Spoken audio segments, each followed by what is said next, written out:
రాసిన కోర్టుతో మేమొచ్చాము. మీరేమో ఆ కోర్ట్ వద్దు అనుకుని ప్రజాక్షేత్రంలోకొచ్చారు. ఎందుకు అసలు మీకు రాజకీయాల్లోకి రావాలని ఎందుకు అనిపించింది?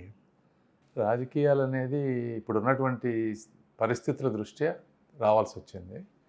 ఒకటి అంటే దీనికి చాలా కారణాలున్నాయి. నంబర్ 1 ఏంటంటే నేను ఇక్కడ ఫ్రీగా మెడిసిన్ చదువుకున్నాను.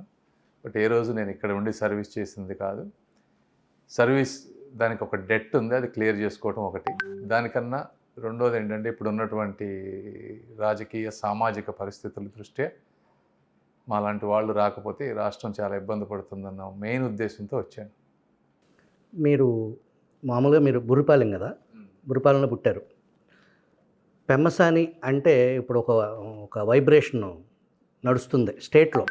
మీరు కేవలం గుంటూరు పార్లమెంటరీ రాజకీయాలకే పరిమితం అవ్వకుండా పెమ్మసాని అనేది ఒక రాష్ట్ర వ్యాప్తంగా మీ పేరు ఒక సంచలనంగా మీ యాక్టివిటీసు గతంలో కూడా మీరు నరసరావుపేట ఏరియాలో సోషల్ యాక్టివిటీస్ చేశారు.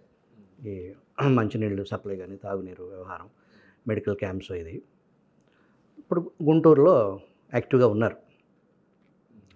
ఈ పెమ్మసాని అనే దానికి సంబంధించి గండికోట మీరు రాజవంశీయులు. ఆ వారసత్వం అక్కడి నుంచి మీరు బుర్రిపాలెం వచ్చారా? అంటే అక్కడ విషప్రయోగం ఆ స్టోరీ ఏం జరిగింది? ఎందుకు వచ్చారు మీరు బుర్రిపాలెం? అప్పట్లో శ్రీకృష్ణదేవరాయలు గారి దగ్గర చీఫ్ కమాండర్గా ఉండేవాళ్ళు పెమ్మసాని రామలింగ నాయుడు అని.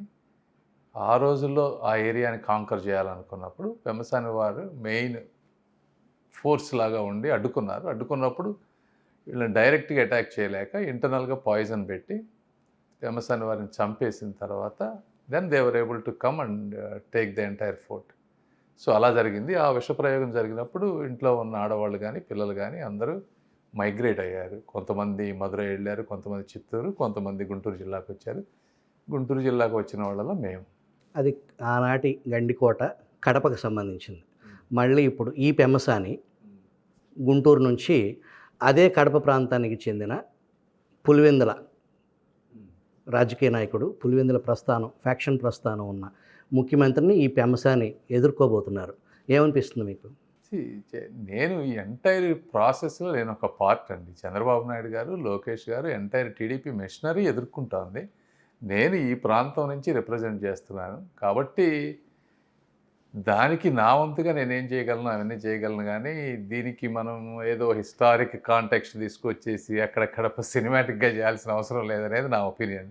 మీరు ఈ మధ్య ఒక పబ్లిక్ మీటింగ్లో గల్లా జయదేవ్ని అనవసరంగా ఇబ్బంది పెట్టి జయదేవ్ని రాజకీయాలకు దూరం చేయబట్టి పెమ్మసాని వచ్చాడు, పెమ్మసాని ఎందుకు నెత్తిన పెట్టుకున్నావా అనేలాగా పెమ్మసాని అంటే ఏంటో చూపిస్తాను అని మీరు అన్నారు. ఏం చేయబోతున్నారు? ఇది ఏం చేయటం అనేది కాదు, బేసిక్గా ఏంటంటే నా క్యారెక్టర్ అంటే ఒక మనిషి కష్టపడి పైకి వచ్చినప్పుడు ఒక క్యారెక్టరు వాల్యూస్ ఉన్నప్పుడు ఏంటంటే జనరల్గా ప్రజలు అట్రాక్ట్ అవుతారు, మనం చెప్పేదాన్ని నమ్ముతారు. ఒకళ్ళకంటూ ఒక నమ్మకం వచ్చినప్పుడు దానికి తోడు నాకు విపరీతమైన డ్రైవ్ ఉంటుంది. జనరల్గా ఏదైనా ఒక పని తీసుకున్నానంటే నేను చాలా డెప్త్కి వెళ్ళి చాలా హార్డ్ వర్క్ చేస్తాను. ఇంత డ్రైవ్ తోటి వాల్యూస్ తోటి వర్క్ చేసినప్పుడు సొసైటీలో ఒక మంచి అవుట్పుట్ వస్తుంది. అంటే నా వల్ల ఈ గుంటూరు పార్లమెంటరీ ఏరియాలో వచ్చినప్పుడు నాలాంటి వాళ్ళని ఎదుర్కోవాలంటే వాళ్ళకి ఇంకా కష్టం అవుతుంది. ప్లస్ నన్ను చూసి ఇన్స్పైర్ అయ్యి మోటివేట్ అయ్యేవాళ్ళు కూడా చాలామంది ఉంటారు. ఈ ఫోర్స్, ఈ పాజిటివ్ ఎనర్జీని వాళ్ళు అన్నెసెసరీగా తెచ్చుకొని క్రియేట్ చేసుకున్నారనే విధంగా ఉంటుంది తప్పించి వేరే కాంటెక్స్ట్ కాదు. మీది మధ్యతరగతి కుటుంబం. మధ్యతరగతి కుటుంబంలో ఆర్థిక ఇబ్బందులు, కష్టాలు, సుఖాలు అవన్నీ చూసి మీరు ఈ స్థితికి, ఉన్నత స్థితికి శ్రీమంతుడు సినిమా అనేది అది సినిమా, దాంట్లో హీరో మీ ఊరు కుర్రోడు. ఈ పెమ్మసాని బుల్లోడేమో రియల్ శ్రీమంతుడు, రియల్ హీరో చేసే కార్యక్రమాలు. ఆ శ్రీమంతుడు స్టోరీ ఈ రియల్ హీరో అదే బుర్రిపాలెంలో మీరు ఎన్నికోట్లతో ఏదో ఇంటర్నేషనల్ స్కూల్ పెట్టారు కదా, ఏంటి ఆ స్కూల్ గురించి చెప్పటం? అంటే మెయిన్ పెద్ద పెద్ద స్కూల్స్ అని హైదరాబాద్, విజయవాడ లాంటి ప్లేసుల్లో ఉన్నాయి. తెనాలి, బుర్రిపాలెం లాంటి గ్రామాలకి కొద్దిగా దగ్గరగా ఉండే స్కూల్ కూడా ఉంటే బాగుంటుంది అనే ఉద్దేశంలో ఇప్పుడు 10 years బ్యాక్ ఆ రోజున 10 crores ఎంత అయింది, ఆ రోజున పెట్టాము అట్లాంటిది. అలాంటి ఒక నియోజకవర్గ స్థాయి ఇప్పుడు యాక్చువల్గా తెనాలే కాదు, నేను అప్పుడు నరసరావుపేట పార్లమెంట్లో పోటీ చేయాల్సింది.